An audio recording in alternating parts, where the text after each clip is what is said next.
Hi, this is Nolan from Benchmark, and in today's video I'm going to be showing you how to change the units of a Uinta project or all of the units of all of your Uinta projects. So what I'm going to do to begin here is I've got my main screen open and I'm going to head to the top right corner where the three bars are.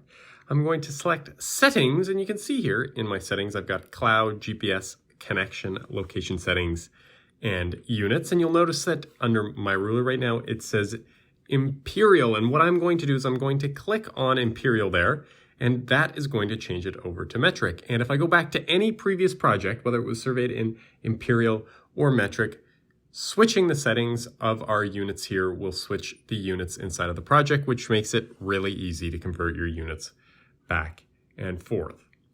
But for now, that is everything in today's video. That is how you change the units within Juniper's Uinta. And if you have a moment, I would please ask you to hit that subscribe button down below. It really does help us out and helps me keep making these videos. And if you have any questions about anything you've seen in today's video or any questions about anything you've seen on this YouTube channel, please give us a call at 1-888-286-3204 or visit us on the web at bench-mark.ca.